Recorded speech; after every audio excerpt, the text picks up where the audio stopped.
Hey guys, welcome back to my channel. I'm Sarah Louise and I'm in a slightly new position today simply because I wanted to be nearer to all my plants so that I could grab and reach them easier than taking them all upstairs. So I just wanted to share with you my begonia journey. As I mentioned in my last video, I got into begonias about 6 months ago. Prior to that, I did have two begonias. I had the Timea and the Carolina, and they both did really well for me. They were really easy to look after until I had a problem with my Carolina quite recently, and I'll make a video on that. But otherwise, everything was good. So I thought begonias were quite easy to care for. And I started getting some slightly more unusual begonias, and I've definitely realised that they are not quite as easy as I personally found philodendrons. So I'm going to talk you through some of the begonias that I've bought over the last 6 months and how things have been going with them. So I might as well start with this one because it's my newest one. I call this the begonia Catayana, but it could be Cathiana. Could be many things, and I've got the pronunciation wrong because I can't seem to find anyone talking about this plant. So this one is doing well, but then it is my newest begonia, so it hasn't probably had time to not do well yet. But the little leaves have already started to unfurl a little bit more, and these were really closed, and considering that it's only come out of the post about 2 days ago, I think so far so good. I'm going to tell you the care that I give my begonias. So I'm not a big fan of, I might get myself a little tiny terrarium, decorative one, but I do generally like to just keep my plants wild growing in the house. Not really wild growing, but you know what I mean. I don't really like to have cabinets and too specialist care because I don't know, I just like to live with my plants. I like to feel them, have them around me. So for that reason, I just think if they can't cope with this, then I probably won't buy that plant again, and maybe it's not the plant for me. So I do mist mine quite regularly. I've got a couple of humidifiers which I put on a couple of times a day, and I do walk around when I think about it, and I just mist all my plants with distilled water. And I know that is particularly important for begonias because they really like high humidity, and they're quite difficult, I think, with watering because they really don't like to get too dry. They like to be moist, but then if you slightly overdo it and they're a bit too damp, then they just die really quickly. So they are a little bit tricky to kind of get the hang of, and I'm not quite there yet with it where I'm bang on, but I am, I think, getting a little bit better. I've noticed that actually, despite them liking to be moist, when I overwater, it seems to be worse than underwatering. I think probably what's slightly better is allowing the soil to dry out, but then misting them every day, and just when it feels really dry, giving them a good water. But I'm still learning. So this is my two-faced begonia. And what's interesting about this one is it's never really gone too much beyond this point. It gets loads and loads of leaves. It hasn't died, but the leaves start to go a bit soggy and it crumbles a bit and then ends up starting from ground zero. So with a lot of my begonias, even though they're small, and I'll probably get lots of criticism for this, I've taken quite a few leaf cuttings because I've wanted to have backup plants without having to buy a new one. So this one has been very easy to propagate because I've just been doing it from leaf cuttings, and I now have 4 of these plants. It's been the one that has propagated the easiest for me. So it does propagate easily, but I have, just struggled with it really growing. But what I've noticed with begonias is they do kind of struggle a bit when they're very small. I've lost a few in these very young stages, but once they start to get established, they seem to be a lot more resilient. So I think this one just has to make it through. Actually, one of the cuttings of this actually is bigger, I think, now than this mother plant. But I am glad that I took cuttings because if something does happen to this one, it doesn't make it, I've got spares. Probably controversial, but Then I've got the Berkili. So this one probably looks like it's stalled out because it had 3 leaves on it when it came and now it's got 1. But that is because I have done quite a few leaf props of this. When a leaf gets big and it's starting to look, you know, a little bit disheveled, I've been cutting it off and either selling it to get the money back from the plant. So if it doesn't make it, I will at least be able to buy a new one. And I've, you know, wanted to get myself a second one going. And it is, you know, you can see it's a little bit slow growing, and maybe because of that, but it is growing and it's pushing out a new leaf there. And so far this seems to be doing, it's an iridescent begonia, and it seems to be doing quite well just in my flat, just misting it down.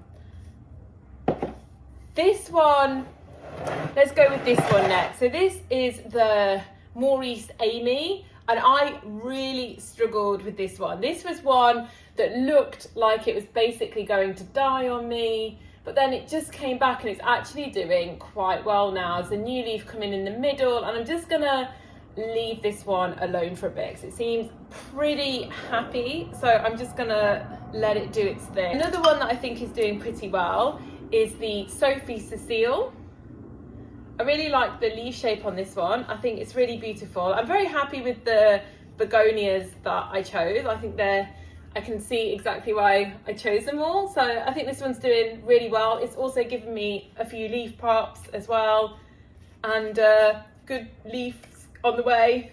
I've also noticed they don't like being moved around too much. They kind of just like to be left alone, and you kind of have to work out your own watering schedule with them. But I found that even though it says they like to be damp, I think it's actually better for them to dry out a little bit and to be misted than it is to be too wet. It seems to just kill them quicker, so you have less chance to react. This one is my Begonia pavonina, or the peacock plant. It was my first iridescent begonia. I absolutely love it. Again, it probably doesn't look like it's grown because it's a little bit smaller than when I got it, but this has been very easy to prop for me. I've sold a few cuttings again to give myself a buffer if it doesn't make it. And I actually have 2 on the go myself. And I also did have a third, and unfortunately it didn't make it. I do find that it is a little bit hit and miss until they get mature leaves. When they have the little baby leaves, I have lost a few at that stage. So here's another of my favorites. I love this one. It's beautiful magenta pink. I'm just gonna have to read the name because I always get this one wrong. Brevirimosa. And this one really struggled when I first got it. It came as a well-rooted cutting, and what I've started to notice is begonias don't really like to travel. They take a bit of time to recover, and sometimes when they're small they can sort of not do that great. And this is why I do like to take a few leaf props ASAP, to be honest, just so that I've got a backup if it didn't make it. So this one didn't make it. It just died basically, but the top was still okay. So I just cut the bottom off where it looked a bit like I'd probably overwatered it, gone a bit rotten, and I actually rerouted the top, and now it is thriving. It's doing really well, pushing out new leaves quickly. So actually this one is a recovery. And I think that is most. Oh, and then I've just got my little iridescent begonias in here. I won't bother with the others because they're just not really worth showing, but I'll find the name for one of them because it's quite a rare cross. But this one is the Sarawak, and that's another iridescent begonia. And the problem with this is I tried putting this into soil and it just died. So I put a cutting back in here and it's done really well again. So I think I might have to get a little terrarium for that one because I think it just doesn't really like not being totally enclosed. But all my others are actually doing okay. They've really stabilized now and started to grow, so I think they're going to be okay. Some begonias I lost along the way. I think it's only 2 of them. I lost my Metallica, and that is a shame because my Metallica was really, really big and I loved it. I have actually ordered another one now, so I'll get to try again. But it did really well, and then it just suddenly went really downhill. I find that once they're bigger, it's not so bad, especially with the cane stems, because you can very easily prop if one is really, really struggling, and they grow really, really quickly. But if it suffers too early, I find that often the decline is so quick, it's hard to do much about it. And for that reason, yeah, I've kind of stuck now more to slightly underwatering versus overwatering. So the other begonia that I lost, and I can't pronounce this word at all, is the bipinatifida, and it looked kind of like a brownish fern. It was very pretty and very unusual, and I ordered it and it arrived and it looked fine, so I never actually complained to the seller, but literally within a week it was just no more. I do still have a few of the little chunks in one of these cups, but I really don't have much hope for them because they're pretty much leafless now, and it's just not looking good. I don't know if that plant doesn't like traveling. It's just really, really difficult to care for, but I have not had success with that. But yeah, all my others I think are doing pretty well. And I am just, like I said, growing them in my flat. They're in a mix of coconut soil and perlite. Just tipped a bit out there. And I mist them as regularly as I can possibly remember. And then I just kind of let them do their thing. I'm going to stop taking leaf cuttings for a while and really let them grow now. I just wanted to have some backup because knowing how quickly the begonias can go downhill, I do think it's kind of sensible to try to get 2 ASAP. So you always have a backup if something happens to the mother plant. So that's all my kind of more rare begonias outside of, you know, these more standard ones. Here's one actually behind me. But these are really easy to care for, in my experience anyway. They very, very hardy, and I don't think I've ever killed one of these.